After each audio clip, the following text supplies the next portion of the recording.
Jumpa lagi kita pada acara Public Interest, pemirsa QTV yang budiman. Pada kesempatan ini kita hendak membahas pemilu kepala daerah atau disebut juga pemilu kada dan kesejahteraan sosial. Apa relevansi atau hubungan antara pemilu kepala daerah dengan kesejahteraan sosial,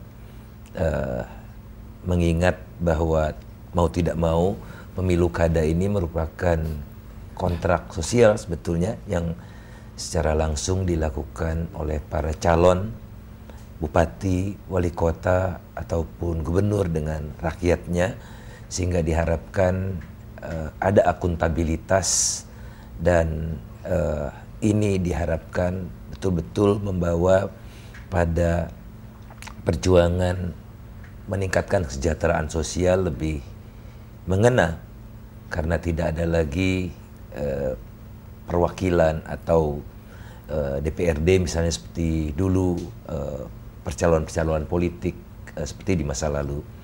Nah, pada tahun ini 200 lebih pemilu kada terjadi, akan berlangsung, sudah dan akan berlangsung, dan taruhannya tentu saja adalah sangat besar. Tidak dipungkiri bahwa ada beberapa kepala daerah yang cemerlang dan betul-betul menunjukkan kinerja yang baik, tapi cukup banyak juga yang bermasalah dan menimbulkan tanda tanya besar. Apakah memang pemilu kada ini betul-betul merupakan instrumen yang sudah optimal untuk meningkatkan kesejahteraan rakyat?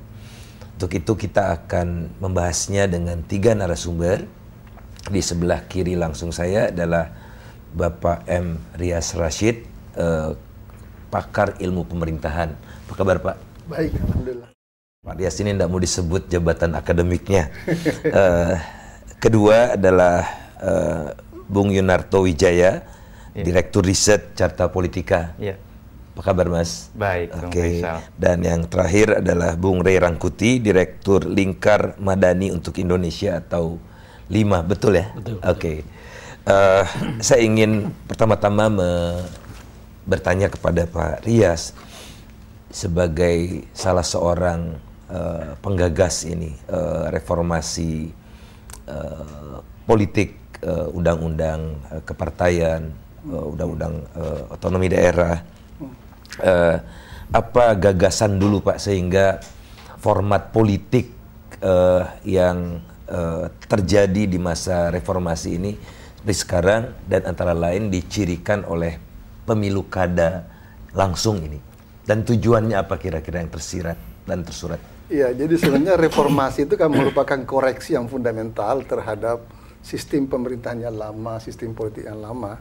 Sehingga pada tahun 99 itu kita memang meluncurkan satu kebijaksanaan yang sangat berbeda dengan apa yang terjadi sebelumnya. Misalnya dalam situasi sebelum reformasi itu kan pemilihan kepala daerah itu kan sebenarnya hanya formalitas saja. Karena yang menentukan kepala daerah itu dari Jakarta, ya Departemen Dalam Negeri, ya Presiden, tergantung apanya. Ada beberapa daerah yang memang harus Presiden yang harus ditanya dulu siapa yang akan jadi kepala daerah. Jadi DPRD dulu itu hanya memformalisasi, melegalkan sesuatu yang sudah ditetapkan dari Jakarta. Partai-partai politik itu, terutama karena itu didominasi oleh Golkar, itu hanya mengesahkan. Jadi skenario-nya itu ditentukan semua dari Jakarta. Nah, dengan reformasi ini, itu semua kita rubah. Kita serahkan sepenuhnya kepada daerah. Pada waktu itu tahun 99, dalam undang-undang yang kita luncurkan bernomor 22 itu, kita serahkan sepenuhnya kepada DPRD untuk memilih. Tidak ada konsultasi ke Jakarta, tidak ada 5 nama turun 3 untuk dipilih, dan seterusnya. Niatnya adalah, yang tadi Bapak tanyakan, tujuannya itu adalah untuk menghadirkan pemerintahan yang baik. Nah, pemerintahan yang baik di daerah itu yang bisa menolong rakyat, yang bisa secara kreatif menemukan formula-formula kebijakan yang prioritasnya bisa mempercepat kesejahteraan. Jadi, inti dari pemerintah itu kan kepemimpinan. Maka pilkada atau pemilu kada itu adalah pintu masuk menuju pada hadirnya pemerintahan yang baik. Kita bisa berteori banyak mengenai pemerintahan yang baik, tapi begitu kita sampai pada kepemimpinan dan itu tidak terjawab secara benar, batal semua yang lain itu. Pak, tadi Bapak katakan awalnya desainnya tetap dipilih DPRD Ya, tanpa betul. intervensi. Kemudian kalau Sampai sekarang kan 2011, pemilu ya. kada. Pemilu kada itu belakangan Pak Faisal. Jadi itu tahun 2004. Ya, jadi prosesnya sampai berevolusi seperti itu kira-kira? Ceritanya begini, itu memang ada ceritanya itu. Jadi sebenarnya niat kita itu memang di DPRD dulu. Karena asumsinya ini kan 50% lebih rakyat kita kan rendah pendidikannya Pak. Tamat SD atau tidak tamat itu sekitar 50%. Itu kesejahteraan rendah. Tinggal Orde Baru itu kan berantakan semua ekonomi rakyat itu. Jadi secara teori demokrasi mereka itu belum siap untuk secara individual dan independen menentukan pilihan. Pilkada itu kan pemilihan pemimpin itu kan menyangkut kebijaksanaan, pilihan atas kebijaksanaan yang ditawarkan dan pilihan atas kualitas kepemimpinan. Nah, mampukah mereka memahami dua faktor utama yang dipertaruhkan dalam pilkada yang benar gitu kan? Jadi waktu itu ya itu udah 99 aja. Cuma pemilu DPRD ini didistorsi Pak Faisal. Didistorsi oleh partai-partai yang ada di DPRD. Sehingga saya pernah katakan, sebenarnya gak enak mengatakannya ini. Selama periode 99 sampai 2004 itu Pak, tidak ada pemilihan kepala daerah yang tidak mengandung unsur skandal, terutama penggunaan uang. Kecuali di Jogja, Pak, untuk gubernur, karena calon cuma satu.